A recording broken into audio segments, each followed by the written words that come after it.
Hello, my name is Kenny, and this is the third episode of my stoner camera review. And what I got here is a Ricoh GR. I just picked up this camera because I am soon going on a trip to Europe, and I kind of don't want to bring any of my DSLRs, any of that shit. I just want to bring my point and shoot, kind of wires up to my phone quite well.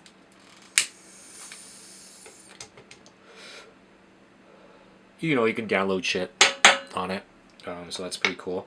But I've always been I've totally geeked out over the Ricoh GR2, and I know a lot of people have. It is a bit of a cult camera. Some of the stuff I like about this camera: 1/2500th of a second, 1/2500 of a second flash sync. Really cool if you want to use some flash during the day. It's got a little pop-up flash. I'm pretty impressed. It's a freaking sweet camera. I love how these I like to go over the tactile things about cameras, so it's kind of what it is.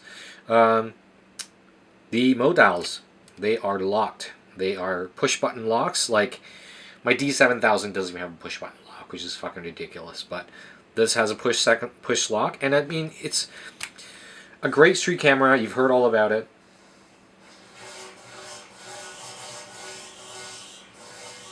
What the fuck is that?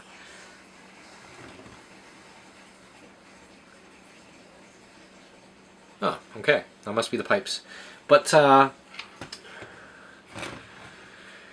tactile feelings.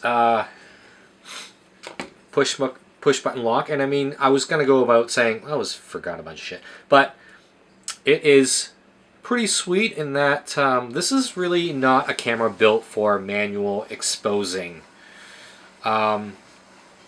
If you are really into exposing cameras manually, you like that feeling, you might want a Fuji, you might want a FE2, FM2, you might want a fuller size Nikon. This camera will do manual exposure. You've got a little front dial here for your aperture. Your back shutter speed, I believe, is on a little toggle switch back here.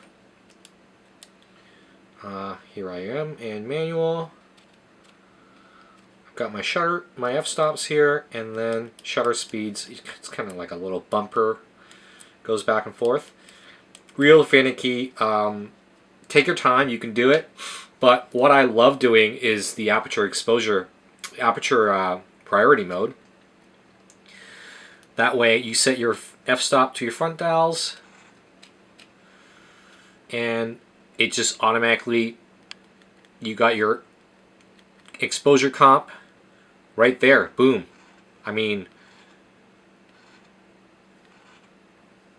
it really is a camera that is built for automatic shooting. I just find it the most fluid way of working this camera. Other things I like about it. The autofocus is solid. It's not the quickest, but it's pretty solid. There is a macro mode for this camera, and the function buttons on this are really just built for, how would I explain this? Like if you're a big software geek, you like customization of software, hardware, you're an Android geek, I would say this is more of an Android camera. The menus aren't anything spectacular, but it's got a whole fucking whack of shit. You can even turn the power button LED off. It's lit there, but it's even got an option to turn that off. But what's really cool, I just figured out, is that it wires to your Wi-Fi, and you don't even have to turn the lens out. I mean, you just hold the play button. You can do playback. You can activate Wi-Fi, and the camera it's still closed. It's great. One of the main features I kind of really dig about this camera, and why I'm taking it traveling with me, is that you don't have to charge it through a external charger. You can whip this up through a USB, plug it to a battery pack, which I'm hauling a 10,000 mega amp or whatever battery. I'm just going to charge this camera whenever I'm not using it in my bag, right in my bag. So it's really cool. I hope to go spend 2 weeks in Europe with just one battery and a bunch of SD cards. And what else is really cool? The function keys. I'll show you how I have these set up, but you got a cluster of function keys are just boom, grab it, use it. The buttons are really solid in feel. And some of the customization features. I mean, I have snap focus on this. Really, really cool feature, because what you can do is you can set your snaps to 1.5 meters, and full press, you just grab focus. It grabs the shot at 1.5 meters. I mean, really good for street photography situations where you anticipate a subject coming towards you. You can still look down at this camera, plug in the parameters, and then take a shot at the last moment. It bumps up on aperture priority mode. In my experience, it bumps up ISO quite high, so you do get a good chance of getting solid shots.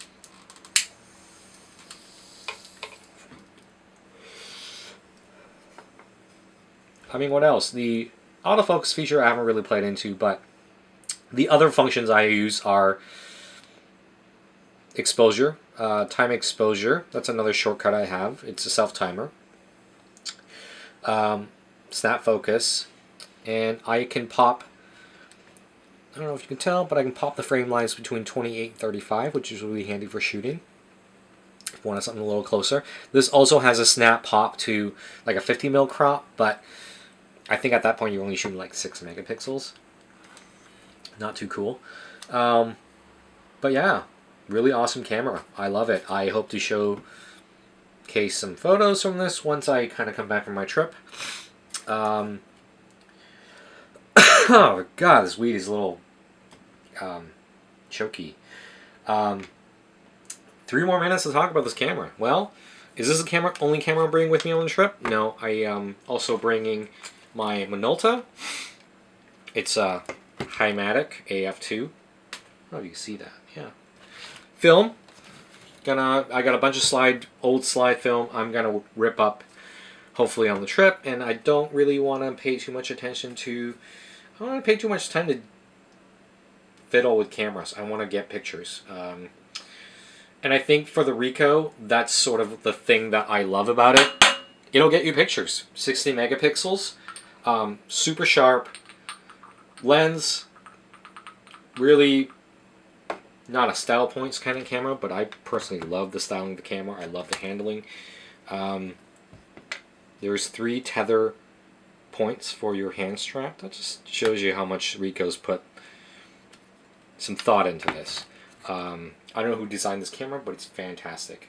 I don't know, we're at 8 minutes. I don't have much to talk about, but I'll smoke a little more weed and see what happens.